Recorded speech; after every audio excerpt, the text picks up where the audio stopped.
Bonjour Marc Lambec, bienvenue. Vous êtes donc le président d'ARM Engineering créé en 2017. Avant de raconter cette histoire, peut-être une définition, je fais ça souvent dans l'émission. C'est quoi un carburant de synthèse? De quoi on va parler ensemble?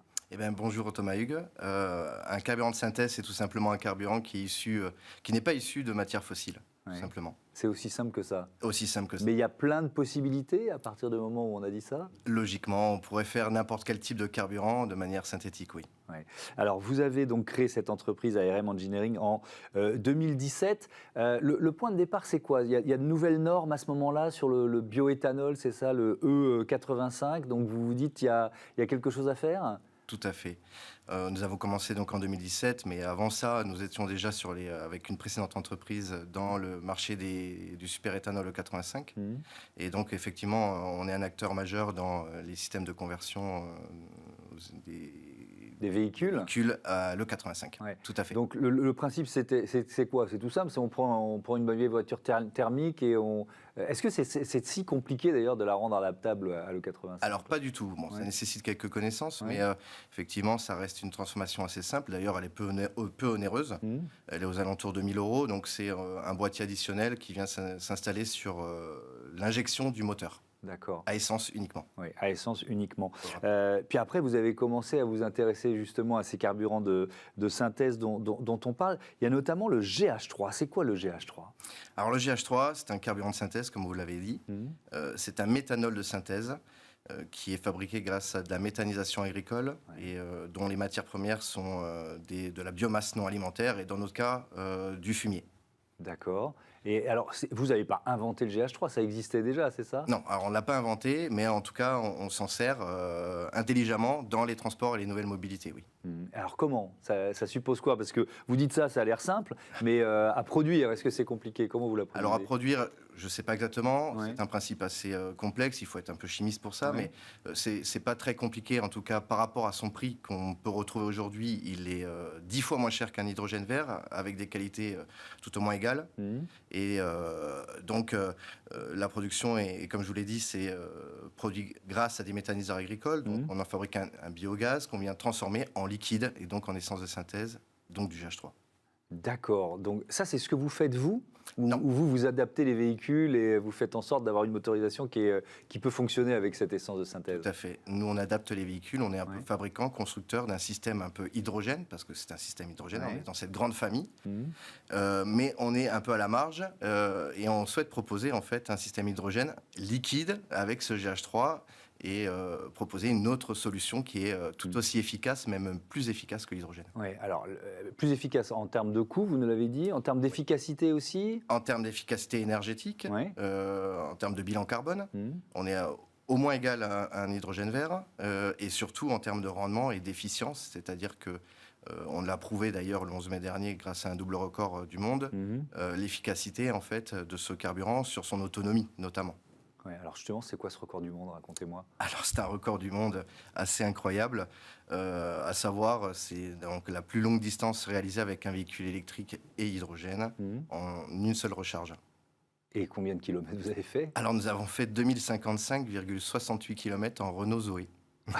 Alors ceux qui possèdent des Renault Zoé se disent comment c'est possible. Alors je voudrais bien comprendre, parce que la Renault Zoé, moi j'ai pas de voiture électrique, donc elle fonctionne sur batterie, c'est ça? Il n'y a pas de carburant, on est bien d'accord. Il n'y a pas de carburant. Donc vous rajoutez un réservoir et du carburant sur ce modèle? Tout à fait, c'est totalement incroyable, enfin pour le commun des mortels. C'est pour ça qu'on souhaite démocratiser en fait cette technologie et montrer qu'elle existe. Et c'est une technologie, donc comme je vous l'ai dit, hydrogène, sauf qu'au lieu d'avoir des bonbonnes de gaz, on a un réservoir avec un carburant liquide qu'on met dedans, qui est le GH3, tel un véhicule thermique traditionnel.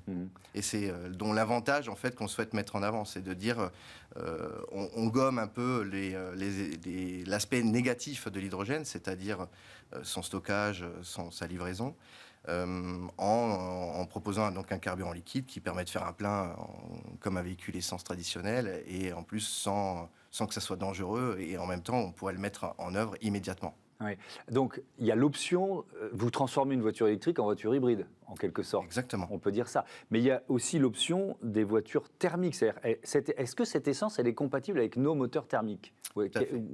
Comme ça, sans rien changer? Sans rien changer. Enfin, c'est une installation qui pourrait s'assimiler à une conversion en 85. Hein. Finalement, ça reste ni plus ni moins la même technologie, sauf que il y a des adaptations un peu spécifiques à faire, mais grosso modo, ça reste une conversion assez simple.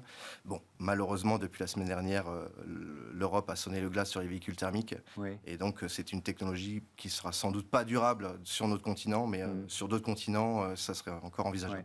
Ouais. Parce qu'on considère que cette essence de synthèse, finalement, on est dans une logique de véhicule thermique. On reste dans cette définition-là. On reste dans cette définition, tout à fait, ouais. Ça reste un véhicule thermique avec une nouvelle énergie qui est à ultra bas carbone. Donc cette décision du Parlement européen, là, vous la jugez quoi? Trop radicale? On vient de fermer une porte un peu trop tôt, c'est ça? Alors oui, dans tous les cas, moi personnellement, je pense que détruire, parce que c'est un peu le cas, détruire une solution technologique, ça n'a jamais amené à faire évoluer les développements, l'innovation. Et je trouve ça un peu aberrant, oui, de la part de l'Europe de proposer, enfin en tout cas d'arrêter le développement sur les véhicules thermiques. Ça permettrait quoi? De prolonger la durée de vie de ces véhicules thermiques d'une certaine façon? Tout à fait. Et en tout cas, on aurait des solutions immédiates pour réduire les gaz à effet de serre à hauteur de 80%. Donc c'est dommage. Ouais. Si je reviens à l'E85, parce que finalement c'est ce qui existe aujourd'hui, si on essaye de comparer les avantages et les caractéristiques de l'E85 et de ce GH3 là dont vous nous parlez, c'est quoi? Quels sont les avantages comparés? Alors les avantages, déjà c'est son efficacité écologique, hein, j'ai envie de dire, c'est son bilan carbone, parce que là on est quand même un carburant de seconde génération qui n'utilise pas en fait de terres agricoles comme le 85, et surtout il n'est pas mélangé avec de la matière fossile, une essence traditionnelle, quoi. Vous nous l'avez dit au départ, vous démarrez, enfin la base c'est le fumier. Mais ça, c'est vous qui avez eu l'idée ou Non. Ça a été trouvé ailleurs sur la planète? Ça a été trouvé ailleurs. Alors, c'est un fabricant qui est malheureusement pas français, et c'est ce qu'on aimerait aussi mettre en avant, c'est de pouvoir fabriquer facilement ce carburant sur notre territoire, parce qu'on a quand même une activité agricole très importante, et puis en plus avec de grosses innovations en termes de méthanisation notamment. Et donc, ce carburant, nous, on ne l'a pas fabriqué. Ce fabricant le proposait jusqu'à présent pour des laboratoires pharmaceutiques ou de la plasturgie, en fait, pour essayer de verdir un peu les fabrications avec un carburant renouvelable. Ouais. Et il ne s'était pas posé la question de le proposer pour la mobilité. Et donc, ces véhicules, ils sont moins polluants, ils peuvent rouler aussi longtemps qu'un véhicule thermique, c'est ça? Ah oui, il n'y a aucune différence en tout cas. Ouais. D'un point de vue technique, ça ne change en rien. Ouais. À vous écouter, je me dis, mais pourquoi on ne met pas le paquet sur le GH3? C'était la question. Vous n'avez pas la réponse. C'est arrivé trop tard? Alors peut-être. Effectivement, c'est arrivé trop tard. Les constructeurs ne sont sans doute pas penchés sur les biocarburants. D'ailleurs, il y en a très peu qui s'en intéressent. Ouais. Et finalement, l'Europe a décidé de suivre une autre voie, quoi, qui est la voie de l'électrique. Ouais. Alors, pour une entreprise comme ARM Engineering, ça veut dire quoi en termes de perspective? Parce que vous avez les deux options, transformer les véhicules thermiques sur le E85 ou alors sur le GH3. Comment vous voyez la suite les prochaines années? Alors, la suite, on a le spectre est très large, parce qu'on a plusieurs marchés. Un marché déjà français et européen où là, on s'orientera vraiment sur la mobilité électrique, et donc la pile à combustible avec le GH3. Et sur d'autres continents, tels que l'Australie ou le Brésil, où nous avons déjà des partenariats, des contrats d'entente avec des chambres internationales du commerce, on pourrait également là continuer à développer les conversions au 85 et au GH3 pour les moteurs thermiques ailleurs qu'en Europe. Alors, dernier mot, parce qu'on n'en a pas parlé, mais là, alors c'est moi qui n'ai pas bien compris, on peut faire fonctionner les piles à combustible avec ce GH3? Tout à fait. Et c'est là en fait un peu notre innovation, c'est qu'on souhaite démocratiser un peu les installations et la technologie pile à combustible à hydrogène. On souhaite en fait, on a un système hydrogène, sauf qu'on n'utilise pas de l'hydrogène.